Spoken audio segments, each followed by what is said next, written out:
Welcome everybody to another Indie Dev Showcase video here on the channel. Every week we stream indie games for our Wednesday night showcases, and these videos are the recaps of them. If you'd like to submit a game for a future video or stream, please get in touch.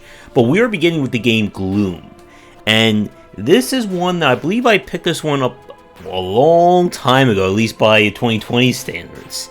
And I really enjoyed this game. It's a very minimalistic action roguelike that what it does, I think it does very well and very understated. So, the story follows kind of the Dark Souls, very mysterious, everything is kind of laid out, hidden like on the various items and lore that you pick up. But, in terms of the gameplay, this is 2D hack and slash, although we do get a weapon as well. As you can see in the upper left hand corner, we do have stamina as well as health we need to manage. As we kill enemies, we'll get resources that we can then use to either buy new upgrades, refill our items, etc, etc. Now, the game itself is very loosely procedurally generated. This is not going to be anywhere near the same scale as something like The Binding of Isaac or Spelunky. Each floor, each level, has a few set room templates, and the room templates themselves are just simply window dressing. Enemies are semi-shuffled, and your main thing is going to be what items will show up during a run, and then deciding how you want to make use of it. Your stats will determine what weapons are more effective. So if you're going for a high strength build, you want heavier weapons that scale better, agility, lighter weapons, and again, if you've played a Souls-like, you kind of have the idea along those lines. Now, I think my major complaint about Gloom is that there's no easy way to see what the various properties of the artifacts do without hunting them down in the lore book. And I wish it was a little bit easier to find that stuff out, because this can be a very big deal in terms of survivability. Because you'll get some very game-breaking artifacts, and if you're not paying attention, you can miss out.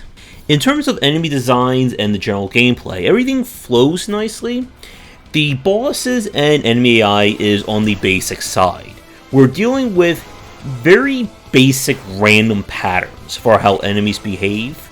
And again, if you're coming from this from a Dark Souls or Bloodborne kind of formula, then you kind of know what to expect. Difficulty-wise, I would say this is moderately to maybe almost like moderately to hard in terms of difficulty. There are bonus boss fights and different endings, and if you want to see everything, you're going to have to go for each one of the game's endings, and I believe there was 3, maybe 4. Again, it's been a few months since we played this one on stream. Now, lengthwise, a run is maybe 15 minutes at most, even if you are not the best at this game, just due to how small the various levels are. And like I said, this is a game that, for what it does, I think it succeeds. It's not going to be the biggest action roguelike or the hardest that you'll play, but it's a great encapsulation, I feel, of the elements that work for the genre. And things do get difficult. Basically, you want to get the dodging down in this game, because dodging grants you iframes. And many of the bosses and advanced challenges kind of get a little bullet helly, as you can see right here. But this was a game that was definitely overlooked by a lot of people, and I wanted to give it a shout out here. If you do like action roguelike design, and looking for something that's very, I think, bite-sized, or very, palatable in that way, Gloom should be a game to check out, and I really do hope it gets a little bit more recognition as more people learn about it. For our next game, this one comes with some photosensitivity warnings and people who may suffer from flashing lights or seizures along those lines, so be very careful about this one. Now, I actually turned off a lot of the graphical effects when we first started playing it, but this is post-void. And yeah, the footage of this game just kind of, I think, even broke the camera or OBS as we were trying to play it. But this is a high-speed FPS roguelike, where the idea is that our health is constantly draining out, and the only way to get it back is to kill. Now, levels themselves are procedurally generated, and the game is just all about constant movement and momentum. Now, as you've been watching, there is a pretty big elephant in the room, and it's a very hard to process elephant in the room. The graphics are meant to be very polarizing. It's supposed to, I think, emulate kind of like 90s style, I don't want to say grunge, but something along those lines. And while it's certainly striking, this game is very, very hard on your eyes. And we could only play this on stream for about like 10 minutes before we were all starting to get like a little headache and our eyes are starting to bother us. And unfortunately, that's not good if you're trying to release a game or a marketable game today. So, if the eye strain doesn't bother you, this is a very stylish and very unique FPS roguelike. But if you're already starting to feel some pain in your head just watching this, like the last 2 or 3 minutes of this game, it only gets worse from there.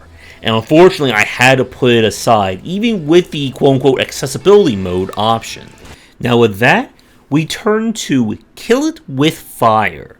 And while the name may sound very aggressive, this is a lighthearted, I don't want to say puzzle game, but kind of a low-stakes absurdity game. It's being published by Tiny Build, and it has kind of like that, YouTuber, reaction sheen or vibe to it. The story is that we are an exterminator, and our house has unfortunately been infested with spiders. And our basic solution is to, kill it with fire, or with anything else we can find in the world.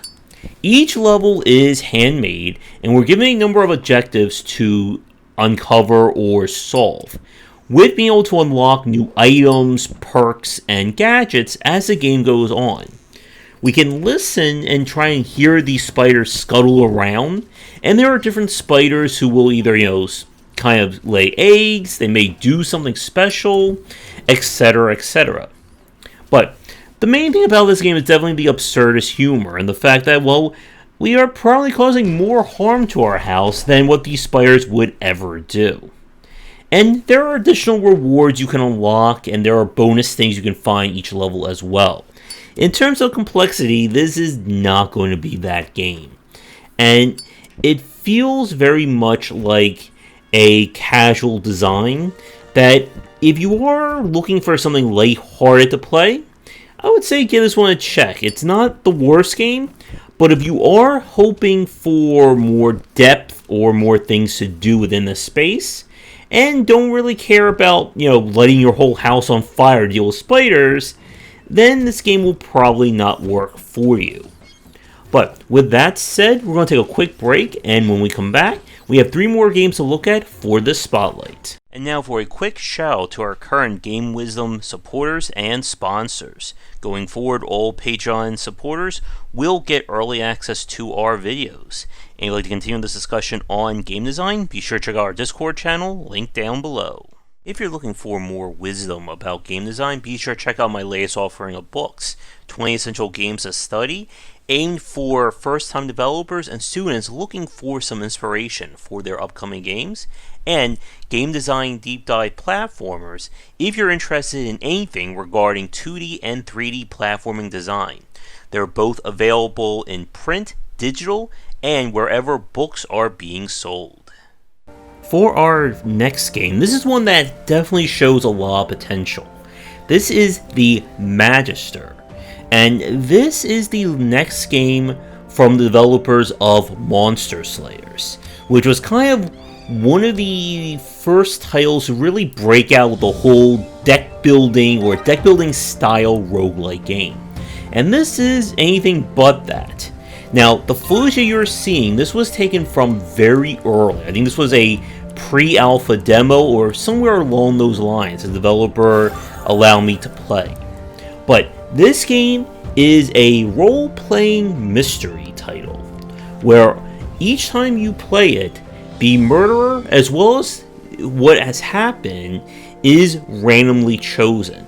And it's up to you to figure out by searching for clues and dealing with the various people who murdered the Magister of this land. So the game is definitely going for a lot of different concepts with it. As you can see, there is kind of a time-based system. As you perform various events, will move the day forward. Now, you are free to decide however you want in terms of dealing with various people. Do you want to fight them? Do you want to use money to bribe them? And then your various skills or your passives will determine the success of different events. Now, the twist of this game is that, similar to something like Grifflands, is that you have different ways of dealing with enemies. So you can attack enemies, or you can use diplomacy cards in order to deal with them. Now, unlike Grifflands that separate that into two distinct modes, here it's all done in a single kind of style. So whenever you're fighting, you can either go for empathy or diplomacy, or just straight up try and murder people. And the card-based system is definitely going to throw you for a loop, and I think it could do a better job of explaining some of these systems. Again, the version that we played, I think, was very much before any kind of onboarding or approachability was done for the UI. But the idea is you'll be able to throw out cards or use them in order to gain more resources. And again, your job is to try and figure out whether or not to kill or just pacify. And the story will change accordingly. Now, the game, again, from what we played, is on the rough side of things, but this one definitely shows potential. I really like the whole murder mystery angle that they're going for, and if they can pull that off, this could be another fascinating take on roguelike design. And especially with the deck building side as well, to keep an eye out for when it's released, I believe in 2021. For our next game, this is Escape from Tethys. And this is a Metroidvania style game that, as you can probably tell by these graphics, is very reminiscent or very much designed around the cues of the original Metroid. We are stuck on a strange planet. There's been an invasion, and we need to fight our way out. And to do that, we're going to do all the Metroidvania that you've come to expect. Fight enemies, find upgrades, unlock new paths, rinse and repeat, and just get through to the end. Now, from playing this game, this feels very much like an early concept, or like a first or second time development of this design. The controls were very much on point. Our character is very responsive, but the level design is kind of laid out very weird or very nonsensical. And what I mean by that is that this is one of those games where you'll explore, and the upgrade that you need to make progress could very well be on the complete other side of the map, without any real indication as to how you were supposed to figure that out. And the game does unlock new movement, tech, and new abilities as you get further in. We did have an issue, I believe, with the controller, or the game not recognizing certain features on the gamepad that I just switched to the keyboard and mouse to use, and I don't know if that was fixed at all from when we played it. But overall, this is, I would say I would put this as just an average take on the Metroidvania design. It doesn't do anything that you haven't seen before, and the aesthetics are on the low end of the scale, unfortunately.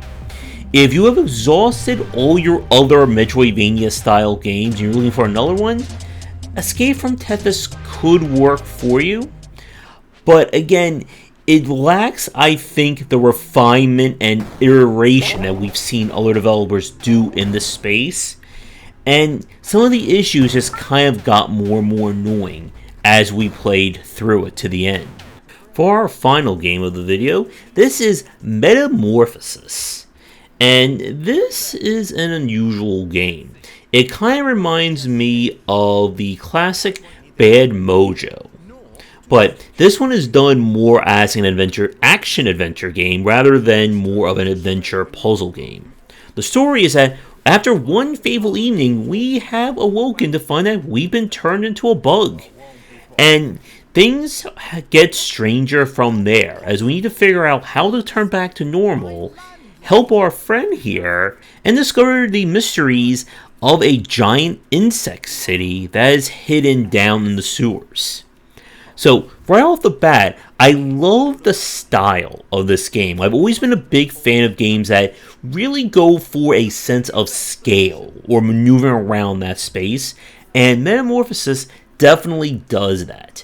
You are a tiny bug, and you're going to have to climb and maneuver your way around all manner of seemingly ordinary objects. Now, the key thing is that as a bug, you're able to climb on a lot of objects, and you'll eventually, and there are kind of like little passive or temporary upgrades you can get or power-ups, such as like honey or stickiness, that lets you climb on ceilings and straight up vertical areas. Now, the puzzle design itself is all around manipulating the various objects in the world, and there are some areas that do allow you to have different solutions based on what you want to do. Now, you can die by either falling from too high up or touching something dangerous, but that simply will restart you at the previous checkpoint. In terms of difficulty, I would put this in more of the moderate category. The puzzles themselves are just all about manipulating objects in the environment, and half the challenge is sometimes figuring out what everything does and what exactly is the solution that you're trying to achieve. There are bonus collectibles to find, but the story itself is going to be linear. This is not an open world or open-ended style game, as you're trying to solve each major area and move forward to the next. My main issue that I have with this game is that I kind of ran out of steam about halfway through playing it. While the story was certainly interesting, the general moment-to-moment does feel a little bit repetitive. And this is one of those titles I feel that once you stop playing it, it may be hard for you to get the motivation to go back to it. This is one of those games where you'll know probably within like 20 to 30 minutes of playing it whether or not you're in it for the long haul. Because the moment to moment does not really change all that much. I got to the point where I was actually exploring a city and I just kind of stopped caring about what the game wanted me to do, and that's where I ended up. But this is a very unique game. The story is interesting. Again, the aesthetics and design, or the art of it, are well done. And if you are looking for another kind of action-adventure title, give this one a check. But if you're hoping to see kind of more of an evolution of the gameplay as you get through it, and the initial gameplay loop doesn't interest you, then I don't think Metamorphosis will be the right game for you. But with all that said, we're going to wrap up our showcase here. I'd like to thank the developers who submitted games, and again, if you'd like me to take a look at your game for a future stream, please get in touch. You can tune in live Wednesday night starting around 9:30 ET right here on the channel for when we do these showcase streams. Check out the Discord and Patreon link down below, and come back for daily discussions on game design here, and on game wisdom where we examine the art and science of games. Until next time, take care.